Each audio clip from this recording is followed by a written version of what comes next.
Well, let's get you the decision by the West Bengal government that has now constituted a 9-member committee headed by a former Supreme Court Judge, Justice Ranjana Prakash Desai, to examine the draft Uniform Civil Code as West Bengal for 2026. The panel that will review the proposed law covering issues such as marriage, divorce, succession, and also submitting its recommendation. And now this is coming at a time, Hridita, good afternoon. The government forming this panel to examine the draft UCC bill, and of course the legislation is also expected to be tabled soon.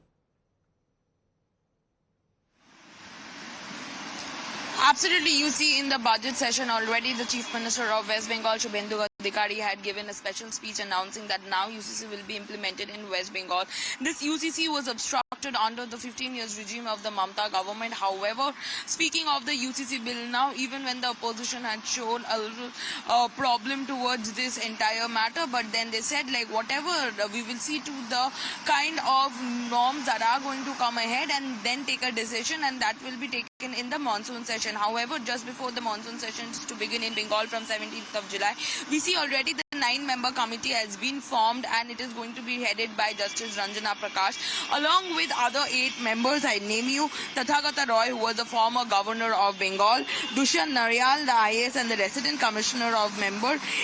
Shatrughan Singh, the IAS and a member of senior advisor; Ratna Bhattacharya, and retired associate professor and head of the Department of Anthropology of Bangabashi College, Gopal Chandra Mishra; Osman Gyani Malik, and Nirmalya Bhattacharya. So you see that as per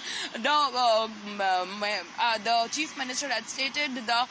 leader of the state has spoke about that this panel will not only have the IAS but will also constitute of professors, of analysts, of psychologists, so that the entire process is studied well, the demography of Bengal is studied well, and then only the bill or the civil code is conducted in Bengal. He said as the other states like Assam has had UCC given consideration of the entire state's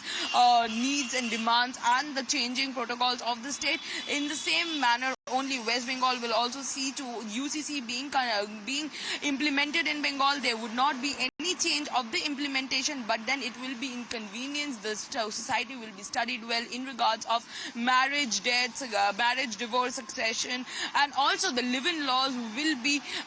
made stronger and stricter in the state of Bengal. So in this regard, we see already the committee has been formed, and this committee is now going to submit a review soon as the monsoon session is to begin in Bengal from the 17th of July. Absolutely, and this is all the more important, Hridita, because this will actually provide a uniform legal framework that actually governs personal civil matters and to matters for all residents of West Bengal, irrespective of religion or background that they come from.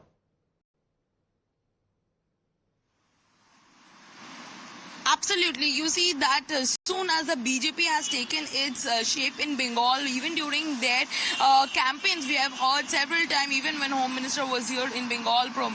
campaigning for BJP during the elections, we have seen him stating in the manifesto as well that UCC will be implemented because it is the need of the hour, and especially in a changing demography of Bengal. So we get to understand that even at the time when BJP is now the leader of the state, they have made it very clear that in regards of any religion, caste, class, this civil code of conduct will be in uniformity to form the framework of the society. And that is how, as soon as the budget session, this is the first budget session under the BJP government, the Chief Minister took out a special time to make this announcement of UCC, and he said that by the monsoon session, this will be implemented in Bengal without... And as Hridita is pointing out, that the committee includes legal experts, educationists, social workers, IAS officers as well, and it has been now tasked with examining various aspects of the proposed law and submitting its report within a month. Thank you very much, Hridita, for getting us that update this afternoon.